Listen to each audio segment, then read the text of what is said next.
Hello there. The people of Coolock and wider in the Republic of Ireland have had enough of unfettered inward migration. But their government has not had enough of it. It presses on harder by the day, regardless of its people.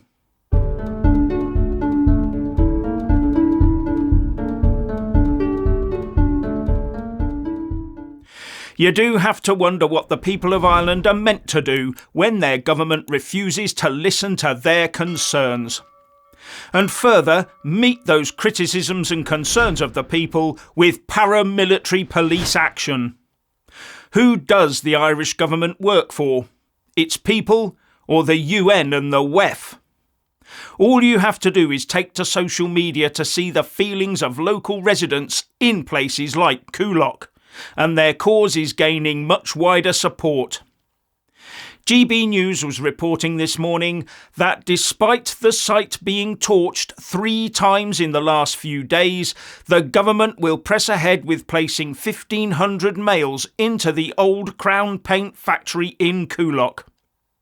GB News also says that 1/5 of the people in the Republic of Ireland do not now identify as Irish. There is a fast-changing demographic there, and at this rate Ireland will be a broken country within a decade. How long will it be before one demographic starts calling for a two-state solution there? And we in England will not be far behind. Further, it came out on GB News that many newcomers are arriving in Ireland via plane from North Africa, and somehow their passports get destroyed or lost before they land and then claim asylum.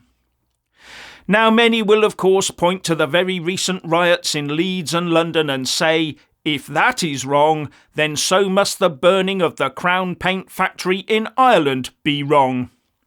And I would say yes, they are both wrong. But they are also both symptoms of government driving mass inward migration programmes on the people. These governments across the West are not working for the people of the countries they govern.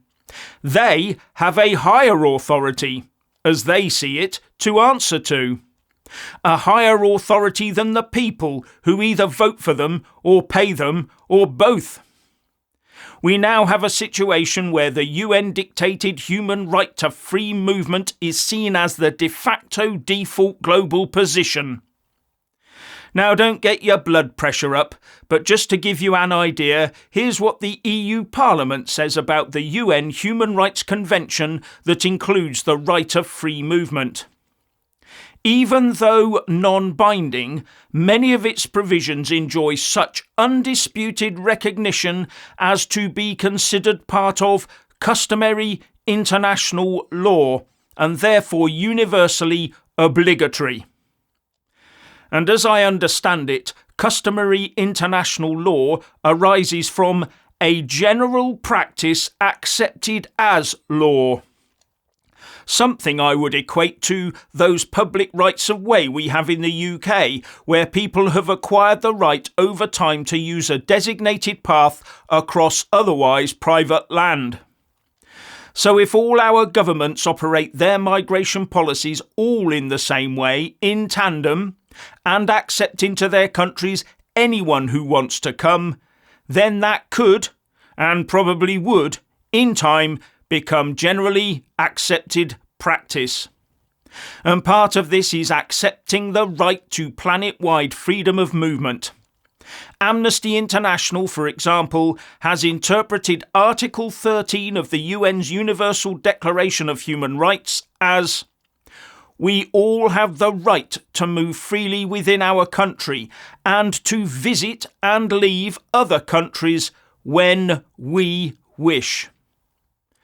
So all the establishment needs is a court case to go to their Supreme Courts and or the European Courts of Human Rights or maybe some other international court where all the judges agree global migration is now accepted as law by practice. And Bob's your uncle, global free movement of people becomes a cast iron baked in law right. And now that many nation governments have also signed up to the so far non-binding UN Global Migration Compact, when the provisions of that become a right under customary international law, then when newcomers arrive they must be given all the aid they require to set up their new lives in their country of choice. And those countries that have signed up to it seem to want to follow it to just about fully, illustrated by the way they practice migration policy, don't they? Just look at the UK. So just look around you. The whole global migration thing is falling into place brick by brick across the Western world right now, isn't it? And funny old thing, every attempt to prevent it seems to come a cropper under international laws like the ECHR that no government wishes to disturb. Say goodbye to your culture and heritage and any wealth you have, as they will all have to go to enable this new open borders world, to make the newcomers feel welcome and enable them to have their newfound rights to accommodation, healthcare, access to education and the purchasing power they need to start their new lives. And it will be their right and our responsibility, even if it impoverishes us in the process. But of course, once our lives are bled dry, we in the West can do likewise, can't we? We can travel to seek a better life elsewhere, can't we? And that will be the argument that is used against us. Don't like your old home? Then go and find a new one. Any claims by us that we made our lives and a successful country and community here, and that it is all now being stripped from us, will fall on deaf ears. They will not be listening. They're not listening now. So do you think anything will change? The masses of the world will be roaming around the globe stateless, identityless, and always uncertain, continually looking for that place to call home and make a good life for themselves.